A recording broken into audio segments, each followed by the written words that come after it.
meie maailmas on praegu ligi 200 riiki ja ausalt öeldes igaüht neist juhitakse natuke omamoodi.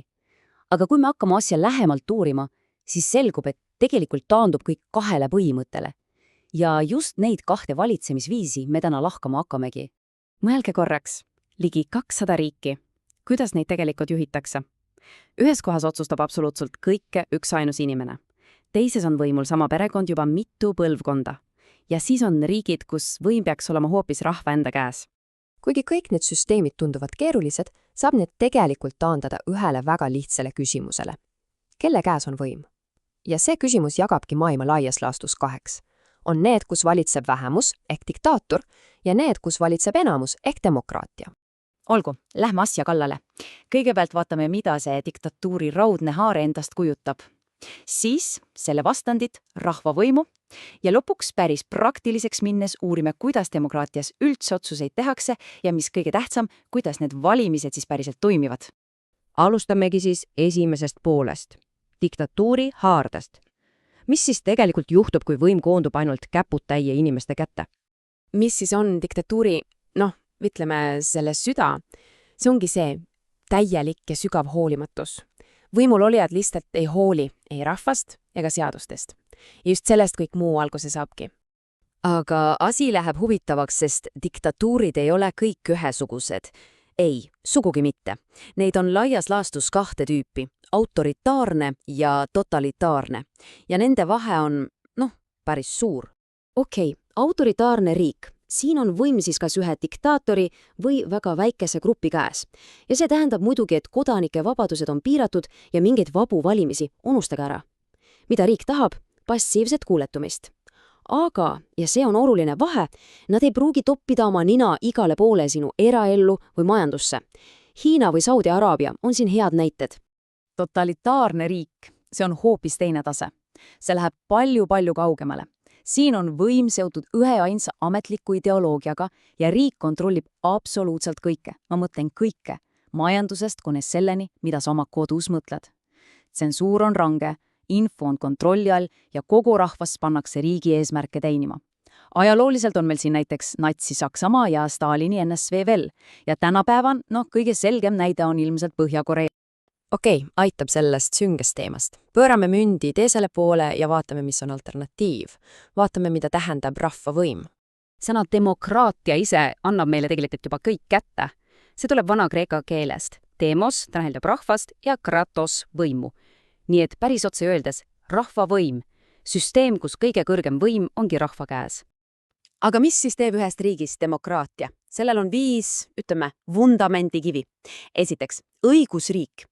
Keegi, isegi mitte valitsus, pole seadusest üle. Teiseks, võrdsus. Seaduse ees oleme kõik ühesugused.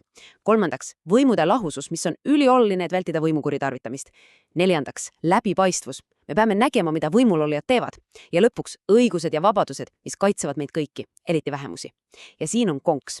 Need peavad kõik korraga toimima. Kui üks neist ära kukub, hakkab kogu maja vankuma. Okei, rahval on võim, aga kuidas nad seda siis kasutavad? On 2 peamist viisi. On olemas otsene demokraatia, kus inimesed hääletavadki otse seaduste üle, näiteks referendumid on selle hea näide. Ja siis on esindusdemokraatia, mis on tänapäeval palju levinum. Siin me valime endale esindajad, poliitikud, kes teevad otsused meie eest. Ja olgem ausad, tänapäevas suurtes riikides on see ainus reaalne viis asju ajada. Nüüd läheb asi praktiliseks. Kuidas siis miljonid inimesed suudavad jõuda mingi ühise otsuseni?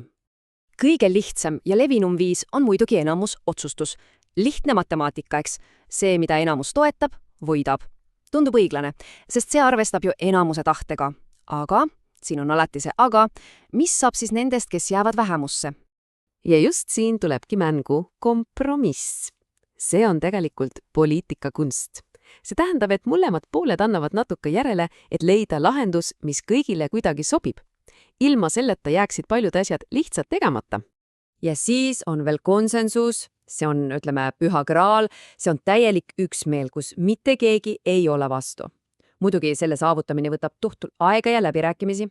Just seepärast kasutatakse seda tihti näiteks väga olulistes rahvusvahelistes suhtetes, kus panused on eriti kõrged. Ja olemegi jõudnud viimase osani, kuidas valimised toimivad. See on ju esindusdemokraatia süda, selle mootor. Selleks, et valimised oleksid päriselt demokraatlikud, peavad need olema vabad ja õiglased. Mida see tähendab? See tähendab, et sul peab olema reaalne valik mitme kandidaadi vahel. Kõik peavad saama vabalt oma ideid tutvustada. Hääletus peab olema salane, et keegi sind ei mõjutaks. Ja muidugi, hääled tuleb ausalt kokku lugeda ja tulemused avalikustada. Ning valimised peavad toimuma regulaarselt, mitte siis, kui valitsejale sobib. See ongi nagu selline universaalne checklist, millega saab hinnata, kas valimised on päriselt ausad. Valimissüsteeme on ka erinemaid, aga kaks peamist on nagu öö ja päev. Üks on majoritaarne süsteem, mida kasutatakse näiteks Suurbritannias. See on põhimõttel võitja võtab kõik. Kes ringkonnas enim hääli saab, saab koha endale. See soosib suuri ja tuntud parteide. Ja siis on proportsionaalne süsteem, täpselt nagu meil siin Eestis. Siin jagatakse kohad vastavalt sellele, kui palju hääli erakond üle riigi kokku sai. Ja see annab ka väiksematele parteidele võimaluse parlamenti pääseda.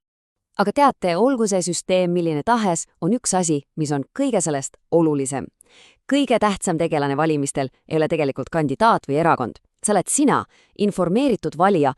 Lõppkokkuvõttes on võim ja vastutus sinu käes.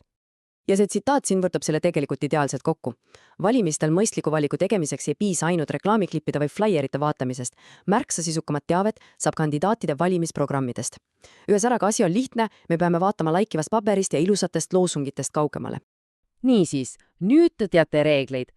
Küsimus on, kuidas te ise seda mängu mängite?